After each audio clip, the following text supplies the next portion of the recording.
Muito bem, vamos tratar mais uma vez hoje de um caso que é muito comum, está acontecendo cada vez mais, né?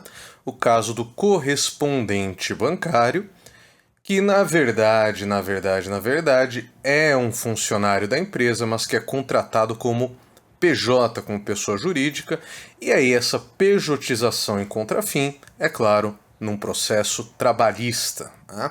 Vamos repercutir aqui um artigo do nosso site em que a gente mostra uma condenação do banco original, que é um banco, inclusive, que recorrentemente é condenado a reconhecer o vínculo de emprego com correspondentes bancários, com agentes bancários, e aí então é lógico pagar todos os direitos que seriam devidos durante o período em que foram prestados serviços pelo correspondente, o que inclusive costuma alcançar uma soma de um valor bastante alto, né? Tendo em vista que os valores ganhos pelo correspondente bancário eles já são, para a realidade brasileira, costumam ser valores altos, né? Relativamente altos. Então, quando você pega isso e você aplica as leis trabalhistas, né? Você reconhece que havia um vínculo de emprego e que o banco vai ter que pagar todos os direitos que foram homisiados, como, por exemplo, 13º salário, férias, um terço constitucional das férias, recolhimento do FGTS, multa de 40%, ah, horas extras eventuais, outros direitos de previstos em convenções coletivas. A hora que você soma tudo isso, costumamos chegar num valor muito alto de condenação, né? Então a gente vai olhar aqui esse caso, que a gente escolheu como um caso interessante para ilustrar essa questão dos direitos do correspondente bancário pejotizado, né? Então vamos lá, o título do artigo, e aí eu vou passar rapidamente aqui pelo artigo, só para a gente pegar os elementos centrais, tá? Para você que eventualmente é o correspondente bancário, poder entender como funciona a coisa toda, e a gente vai traduzindo aqui o que ainda tiver um pouco no juridiquês desse artigo, porque quem faz esses artigos aqui é o setor trabalhista do nosso escritório, né? E às vezes a gente precisa dar uma traduzida em uma coisa ou outra. Então vamos lá. Banco original condenado por fraude trabalhista em caso de pejotização de correspondente bancário. O Tribunal Regional do Trabalho da 10ª Região condenou o Banco Original S.A.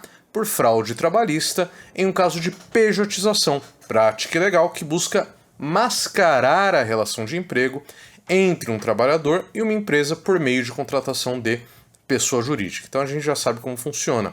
A empresa diz, olha, eu te contrato, mas a gente não contrata funcionários, não anota carteira, você precisa ou abrir uma pessoa jurídica, abrir uma PJ, pode ser uma microempresa, ou você precisa já ter uma para ser contratado, né?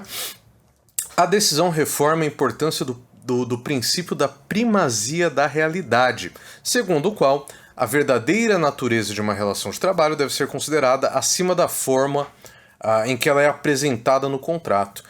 Esse é um princípio do direito trabalhista que nem sempre é respeitado pelos tribunais, mas nesses casos de correspondentes bancários eles têm sido normalmente, é um princípio que tem sido normalmente respeitado, tá?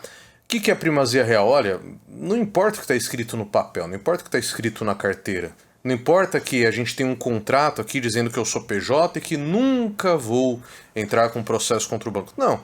Se tem uma relação de emprego aqui que está sendo mascarada através de uma pejotização, vale a realidade, vale a relação de emprego, né? No caso em questão, a prova oral apresentou-se dividida, ou seja, tanto o correspondente quanto o banco levaram testemunhas para esse processo. A testemunha do banco falou, não, realmente ele era só um contratado PJ, ele não era um funcionário. A testemunha do funcionário falou, não, ele era funcionário, ele não era PJ, né? Lembrando que a prova oral, a prova testemunhal, ela geralmente é bom ter, né? Vale a pena ter essa carta na manga, mas ela normalmente é o pior tipo de prova que tem, tá? Por quê? Porque testemunha é sempre complicado, chega na hora, tá na frente do juiz, fica nervoso, talvez esqueça de falar o que teria que falar, que é o que sabe, que é verdade, se confunda, né? mas geralmente o que a gente tem visto aqui no escritório, nos casos que chegam até a gente, é que na maioria dos casos o correspondente bancário tem um monte de outras provas que não são as provas testemunhais, né? E às vezes o próprio correspondente não sabe que tem essas provas. A gente conversando com ele que descobre que tem, aí que ele se liga que são provas, né? Contudo, foi evidenciado que o reclamante vendia produtos do reclamado, como faz um correspondente bancário, mediante cobrança de metas de forma habitual, inserindo-se na organização produtiva e submetido ao comando organizacional e diretivo do primeiro reclamado, que é o banco original, tá? Dessa forma, foram considerados presentes os elementos caracterizadores da relação de emprego previstos no artigo 2º e 3º da CLT.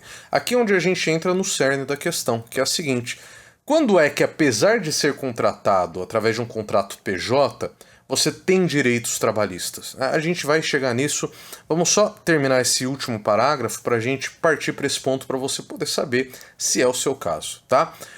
Diante disso, foi declarada a nulidade do contrato de correspondente bancário na função de agente do banco original com salário mensal de R$6.000.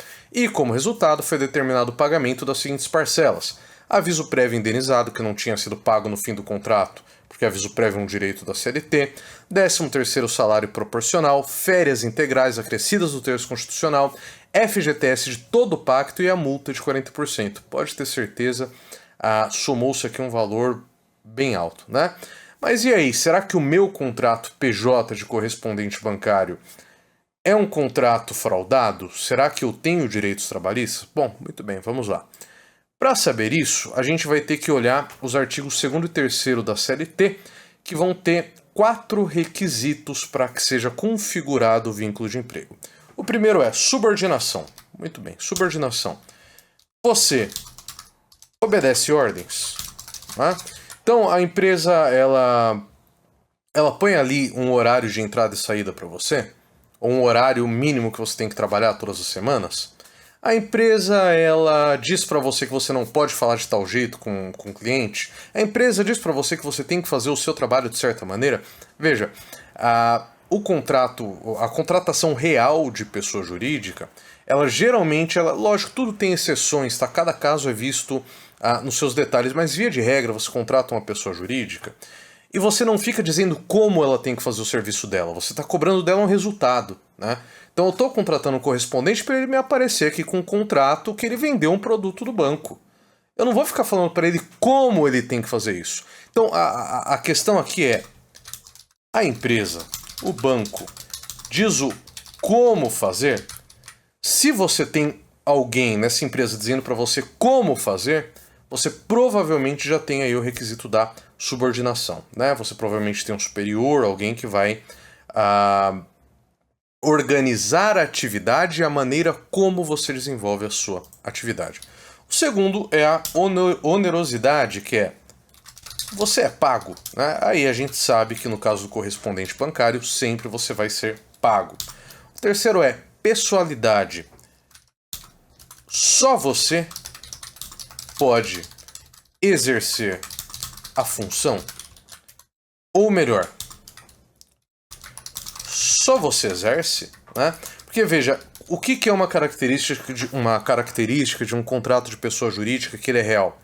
Você contrata uma pessoa jurídica para ser correspondente bancário e essa pessoa jurídica ela tem funcionários, então ela contrata lá 3 pessoas para vender produtos, etc, etc.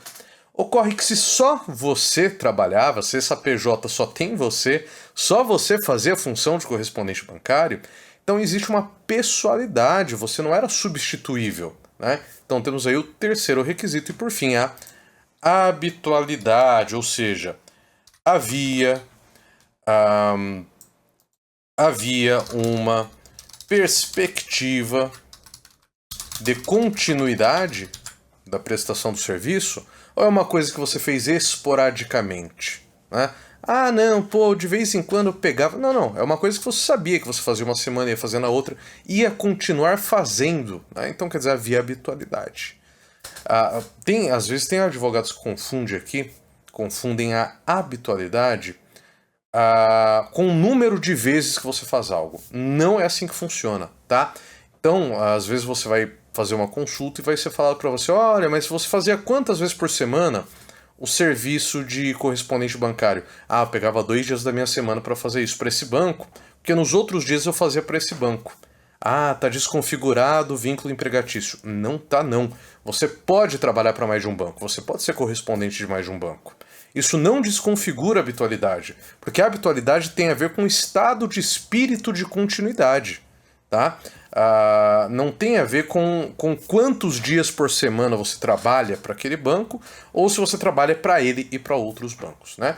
Então, a partir do momento que você encontra esses 4 requisitos aqui, e é o caso da maioria dos correspondentes bancários, você vai ativar o artigo 9º da CLT, que vai dar uma pena de nulidade para o contrato, ou seja, vai dizer, olha, esse contrato é nulo, ele não vale nada. Você, na verdade, deveria ter registrado esse funcionário e agora você vai ter que arcar com todas as verbas trabalhistas que deixou de arcar durante essa relação. Tá? Então é isso, essa é a notícia sobre mais uma condenação aí do Banco Original. Espero que a gente tenha conseguido te ajudar e se tiver alguma dúvida a gente deixa sempre links de contato aqui na descrição ou nos comentários do vídeo para você poder conversar com a gente, conversar aqui com o escritório, com o setor especializado nessa área, tá bom? Então é isso, até a próxima.